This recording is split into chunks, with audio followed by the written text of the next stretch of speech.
ये कहानी है चंपारण के एक सुदूर हिस्से में बसे गांव मिर्चाईपुर की। इस गांव के नाम के पीछे भी एक तर्क था।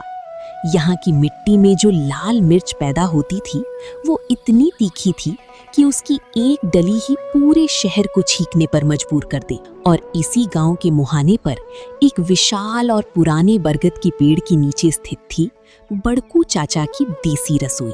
बड़कू चाचा के हाथ के गांव वाले स्पाइसी मटन का चस्का जिसे एक बार लग गया वो फिर कहीं और का मटन नहीं खा सकता था। बड़कू चाचा के लिए मटन बनाना किसी युद्ध की तैयारी जैसा था। सुबह होते ही वो खुद पास के बाजार जाते और ताज़ा खस्सी चुनते। उनका नियम था कि मटन हमेशा ताज़ा होगा, फ्रीजर का रखा हुआ कभी नहीं। लेकिन असली खेल तो मसालों से शुरू होता था। चाचा के यहाँ बिजली की कोई मशीन नहीं थी। गांव की दो अनुभवी चाचियां सुमित्रा और रतिया सुबह से ही सिलवटों पर बैठ जाती थीं।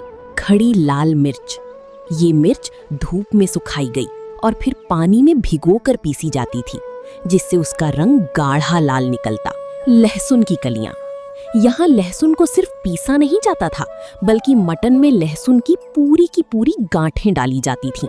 सरसों का तेल, कोल्हू से निकला शुद्ध गाढ़ा सरसों का तेल जिसकी झाई नाक में चढ़ जाए। दोपहर ढलते ही चूल्हे में आम की सूखी लकड़ियां सुलगाई जाती। लोहे की बड़ी और भारी कड़ाही को चूल्हे पर चढ़ाया जाता। जब सरसों का तेल कड़ाही में पड़ता और धुआं छोड़ने लगता तो पूरा इलाका उसकी महक से भर जाता। सबसे पहले तेल में तेज पत्ता, जावित्री, बड़ी इलायची और दालचीनी का तड़का लगता। फिर डाला जाता ढेर सारा कटा हुआ प्याज। चाचा प्याज को तब तक भूनते जब तक कि वो गलकर शहद जैसा सुनहरा और मीठा ना हो जाए। इसके बाद मटन के टुकड़ों को उस प्याज के साथ मिलाया जाता। जैसे ही मांस की नमी तेल और प्याज के साथ मिलती एक सौंधी सी खुशबू उठती जो राह चलते मुसाफिरों के कदम रोक लेती। जब मटन आधा पक जाता तब असली जादू शुरू होता। चाचा वो सिलवट पर पिसा हुआ लाल मिर्च का पेस्ट और कूटा हुआ अदरक लहसुन डालते।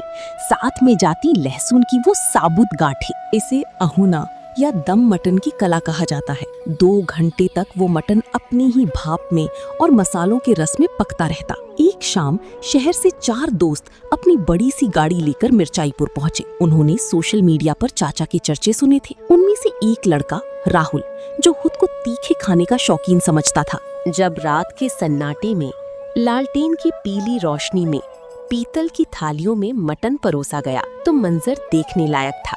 मटन की तरी के ऊपर लाल तेल की एक चमकती परत थी, साथ में गरम गरम मक्के की रोटियां और कच्चा प्याज। राहुल ने जैसे ही पहला निवाला लिया उसकी आंखें फैल गईं। पहले 2 सेकंड उसे मसालों का अद्भुत स्वाद आया, लेकिन तीसरे सेकंड में मिर्च का वो तीखा प्रहार हुआ कि उसके माथे पर पसीने की बूंदें चमकने लगीं। उसके कानों की लौ लाल हो गई। उसने तुरंत पानी की बोतल की तरफ हाथ बढ़ाया। जैसे ही राहुल ने मटन के रस में डूबा हुआ वो लहसुन खाया उसे एक अलग ही मलाईदार और मीठा स्वाद मिला जिसने मिर्च के प्रहार को थाम लिया। वो स्वाद का एक ऐसा संतुलन था जिसे शब्दों में बयान करना मुश्किल था। उन लड़कों ने उस रात भर पेट खाना खाया। उनके चेहरे पसीने से तर थे, नाक बह रही थी, लेकिन उनके चेहरों पर एक अजीब सी संतुष्टि थी। उन्होंने शहर के बड़े बड़े होटलों में हजारों खर्च किए थे, पर जो तृप्ति उन्हें उस 500 रुपए की हांडी में मिली वो बेमिसाल थी। मिर्चाईपुर का वो स्पाइसी मटन सिर्फ भोजन नहीं था, वो बड़कू चाचा का समर्पण था।